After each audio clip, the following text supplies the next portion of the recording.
Hello guys, welcome to our channel power of movie lover and this is Venky. NTR Charan fans మధ్య రచ్చలేపుతున్న update, మళ్ళీ theatres లోకి రాబోతున్న cult films. పొలిమేర 2ని గుర్తు చేస్తున్న ఓడెలా 2, డబుల్ డిజిట్ తో మోత మోగించిన ప్రదీప్ రంగనాథన్. వీటితో పాటు రిమైనింగ్ ఇంట్రెస్టింగ్ అప్డేట్స్ ఏంటో ఈ వీడియోలో మాట్లాడుకుందాం. అంతకంటే ముందు ఒక చిన్న రిక్వెస్ట్, మన ఛానల్ ని కొత్తగా ఎవరైనా విజిట్ చేస్తుంటే ఒకసారి ఛానల్లోని కంటెంట్ చూసి నచ్చితే సబ్స్క్రైబ్ చేసుకుని మాకు సపోర్ట్ చేయండి. అండ్ వీడియోని లైక్ చేసి మన స్టపేజ్ని ఫాలో మాత్రం మర్చిపోతూ. ముందుగా రీ రిలీజ్ విషయానికి వస్తే, ఈ మార్చ్ 7న సీతం వాకిట్లో సిరిమల చెట్టు రీ రిలీజ్ అవుతున్న సంగతి తెలిసిందే. అయితే ఫిబ్రవరి 26న ఓయి కూడా మళ్ళీ థియేటర్స్ లోకి రాబోతుంది.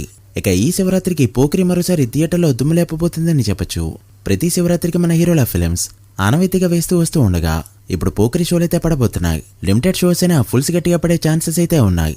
ఇక నాని ఎవడే సుబ్రహ్మణ్యం ఫిల్మ్ మార్చి 21న 10 years యానివర్సరీ సందర్భంగా రాబోతుండగా, మరో కల్ట్ మూవీ అయిన Yuganiki Okkadu film Telugu states, Karnataka and యూఎస్ఏలో మార్చి 1న రీ రిలీజ్ కానుంది. అలా 2025లో కొత్త రిలీజ్ల కంటే కూడా ఈ రీ రిలీజ్లు ఎక్కువగా హంగామా చేయబోతున్నాయి. మరి ఏ మూవీ సక్సెస్ అవుతుందో చూడాలి. ప్రియదర్శి సారంగపాణి జాతకం లాస్ట్ ఇయర్లో రిలీజ్ అవ్వాల్సి ఉండగా అది డిసెంబర్కి తర్వాత ఫిబ్రవరికి పోస్ట్ పోన్ అవుతూ వచ్చింది. అండ్ చివరికి సమ్మర్ రిలీజ్ అంటూ ఈ రోజు అనౌన్స్ చేసింది మూవీ టీం. పెద్ద సినిమాలు అండ్ నోటెడ్ సినిమాలు రిలీజ్ అయ్యేవి కాకుండా సోలోగా రిలీజ్ చేయాలని చూస్తున్నారు మూవీ టీం. ఇక ఇలానే లేట్ చేస్తూ వస్తున్న మరో మూవీ మిరాయ్. హనుమాన్ తర్వాత మూవీ కావడంతో చాలా జాగ్రత్తలు తీసుకుని రిలీజ్ చేస్తున్నాడు తేజ సజ్జ. బట్ ఈ మూవీ రిలీజ్ అయ్యేలోపు తను గుర్తున్నాడో కూడా తెలీదు. ఇప్పటికే ఎప్పుడో రిలీజ్ కావాల్సిన ఈ ఫిల్మ్ ఏప్రిల్కి పోస్ట్ పోన్ అయింది అండ్ ఇప్పుడు మరోసారి పోస్ట్ పోన్ అయింది అని చెప్పొచ్చు. జూలైలో రిలీజ్ అవుతుంది అనుకుంటే ఏకంగా ఆగస్టు 1st అయితే డేట్ లాక్ చేసుకుంది ఈ ఫిల్మ్. ఆగస్ట్ మిడ్ వీక్ లో ఇప్పటికే చాలా పెద్ద సినిమాలు రిలీజ్ డేట్ ని కన్ఫర్మ్ చేసుకున్నాయి. చూడాలి మరి వాటి మధ్యలో ఈ మూవీ ఎంతవరకు సక్సెస్ అవుతుందో. ఓడెలా 2 టీజర్ ఈ రోజు మహాకుంభమేళలో రిలీజ్ చేసింది మూవీ టీం. అండ్ టీజర్ చూసాక ఒకటే అనిపించింది, పొలిమేర పార్ట్ 2 రిజల్ట్ రిపీట్ అవుతుంది అని. అసలు ఇన్ని కార్డ్స్ ఈ రేంజ్ అవుట్పుట్, ఆ క్వాలిటీ అయితే ఎక్స్పెక్ట్ చేయలేదు. పొలిమేర 1 సింపుల్ స్టోరీతో తెరకెక్కి ఒక ట్విస్ట్ తో ఎండ్ అయినా సెకండ్ పార్ట్ లో మాత్రం చాలా ట్విస్ట్లు అయితే ఉంటాయి. అండ్ మంచి థ్రిల్ ఇచ్చి బ్లాక్ బస్టర్ అయింది ఆ ఫిల్మ్. ఇక ఓడెలా పార్ట్ 1 చూసుకున్న సింపుల్ స్టోరీతో ఎండ్ అవగా ఇప్పుడు హర్రర్ ఎలిమెంట్స్ అన్ని యాడ్ చేశారు. అండ్ టీజర్ చూసాక ఇది పార్ట్ 1కి కంటిన్యూషన్ అన్న క్లారిటీ కూడా వచ్చింది. మొత్తం అంతా బానే ఉన్నా కూడా ఒకచోటైతే డౌట్ కొడుతుంది. అదే తమన్నా భాటియా విషయంలో. సినిమాలో ఆమెపై సగం బేసే ఉన్నా కూడా అది ఎలా ఉంటుందో రెబల్, ఓసరవెల్లి వంటి చాలా సినిమాలో చూసాం. బట్ ఇక్కడి సినిమా అంతా ఆమెపైన పేసే ఉండడంతో ఇదైతే తేడా కొట్టే విషయంగా చెప్పొచ్చు. కనీసం హెబ్బా పటేల్ స్క్రీన్ ప్రెజెన్స్ కూడా మ్యాచ్ చేయలేకపోయింది తమన్నా. చూడాలి మరి ఎంతవరకు నిలబెడుతుందో. నేనైతే మూవీ కోసం ఈగలే వెయిటింగ్. సంక్రాంతికి వస్త్రం బాక్సాఫీస్ దగ్గర స్టిల్ రన్ అవుతూ ఉండగా ఇప్పుడు స్మాల్ స్క్రీన్ ఎంట్రీకి రెడీ అయింది ఈ ఫిల్మ్. మార్చి 1న జీతేలలో 6 PM టెలికాస్ట్ కానుంది. నేనైతే మినిమం 10 TRPని ఎక్స్పెక్ట్ చేస్తున్నా. ఇక ఈ మూవీ చూసిన తర్వాత దీనిపై కన్నేశాడు అక్షయ్ కుమార్. నార్త్ లో ఈ మూవీని రీమేక్ చేసి హిట్ కొట్టాలని చూస్తున్నాడు వాకి.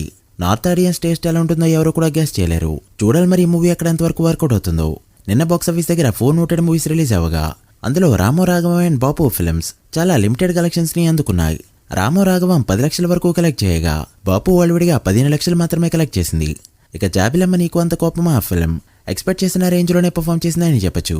డే 1 తమిళనాడులో 1.6 కోట్ల గ్రాస్ తో మంచిగా ఓపెన్ అవగా తెలుగు స్టేట్స్ లో 55 లక్షలు, కర్ణాటక, రెస్ట్ ఆఫ్ ఇండియాలో 30 లక్షలు అండ్ ఓవర్సీస్ లో 1,15 లక్షల వరకు గ్రాస్ కలెక్ట్ చేసిన ఈ ఫిల్మ్ డే 1 వరల్డ్ గా కలెక్ట్ చేసిన గ్రాస్ 3.5 కోట్ల రేంజ్ లో ఉండగా షేర్ 1.8 కోట్ల రేంజ్ లో ఉందని చెప్పొచ్చు. సినిమా బడ్జెట్ బట్టి మూవీ హిట్ అవ్వాలి అంటే వరల్డ్ గా 30 కోట్ల గ్రాస్ మినిమం కలెక్ట్ చేయక తప్పదు. చూడాలి మరి ఎంతవరకు వెళ్తుందో. ఇక Pradeep Ranganathan dragon film expect చేసిన దానికంటే బెటర్ గా పర్ఫామ్ చేసిందని చెప్పొచ్చు. అప్పట్లో లవ్ టుడే వరల్డ్ గా డే 1 3 కోట్ల రూపాయ గ్రాస్ కలెక్ట్ చేయగా ఈ మూవీ ఇప్పుడు తమిళనాడులో ఏకంగా 5.7 కోట్ల గ్రాస్ ని కలెక్ట్ చేస్తూ ఎక్స్పెక్టేషన్స్ ని మించిందని చెప్పొచ్చు. ఇక తెలుగు స్టేట్స్ లో 1.2 కోట్ల గ్రాస్, కర్ణాటక, రెస్ట్ ఆఫ్ ఇండియాలో 1 crore అండ్ ఓవర్సీస్ మొత్తం మీద 3.2 కోట్ల గ్రాస్ ని కలెక్ట్ చేస్తూ ఎక్సలెంట్ గా రన్ అయింది. అలా డే 1 టోటల్ వరల్డ్ గా కలెక్ట్ చేసిన గ్రాస్ 11 కోట్లు దాటగా షేర్ 5.5 కోట్ల రేంజ్ లో ఉంది. వరల్డ్ బ్రేక్ ఇన్ టార్గెట్ 25 కోట్ల రేంజ్ లో ఉండడంతో ఎలానో మూవీ యునానిమస్ టాక్ తో రన్ అవడంతో బ్లాక్ బస్టర్ రన్ తోనే ఎండ్ కానుంది. College story, summer time and new concept. చూడాలి మరి ఫుల్ రన్ లో ఎంతవరకు వెళ్తుందో. RRR మూవీ ఎప్పుడైతే అనౌన్స్మెంట్ వచ్చిందో అప్పటి నుంచి ఎన్టీఆర్ అండ్ చరణ్ ఫ్యాన్స్ మధ్య ఫ్యాన్ వార్ అయితే గట్టిగా స్టార్ట్ అయింది. అండ్ ఇప్పటికే అది కంటిన్యూ అవుతుందని చెప్పొచ్చు. అయితే ఇప్పుడిప్పుడే చల్లారుతుంది అనుకున్న టైంలో మళ్ళీ ఫ్యాన్ వార్ అనేది స్టార్ట్ ఇలా చేసింది ఒక డేట్. ఆర్చి 17 ఫిల్మ్ 2026 పొంగల్కి రిలీజ్ చేయాలని చూస్తున్నట్టు లాస్ట్ వీడియోలో ఆల్రెడీ చెప్పుకున్నాం. అయితే ఇప్పుడు ఎన్టీఆర్ 31 సినిమాని కూడా 2026 జనవరి 9న రిలీజ్ చేయాలని చూస్తుంది మూవీ టీం. నీల్ స్పీడ్ ఎలా ఉంటుందో అందరికీ తెలిసిందే. సినిమా ఎప్పుడు స్టార్ట్ అయిందో ఎప్పుడు ఎండిందో కూడా తెలీదు. సో అనుకున్నట్టే జనవరి 9న రిలీజ్ అయిన ఆశ్చర్యపోనవసరం లేదు. మరోపక్క సుకుమార్ అయితే చెప్పిన డేట్ కి ఇప్పుడు రాడు కాబట్టి జనవరి 9న వచ్చే ఛాన్సెస్ తక్కువగా ఉన్నాయని చెప్పొచ్చు. బట్ ఒకవేళ ఒకే టైంకి వీళ్ళిద్దరి సినిమాలు వచ్చాయంటే మాత్రం ఫ్యాన్ వార్ స్పీక్ వెళ్ళడం పక్కా. ఒకవేళ ఒకే డేట్ కి వస్తే డే 1 ఎంత నెంబర్ పెడతాయి అనుకుంటున్నారో కామెంట్ చేయండి. So guys, that's the video. ఇవి ఇప్పటివరకు ఇంట్రెస్టింగ్ అప్డేట్స్. ఓదిలా 2 ట్రైలర్ మీకు ఎలా అనిపించిందో?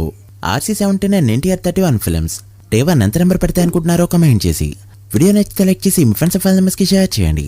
మరొక ఇంట్రెస్టింగ్ వీడియోతో మళ్ళీ కలుద్దాం. అప్పటి వరకు signing off, power of movie lover. Thank you.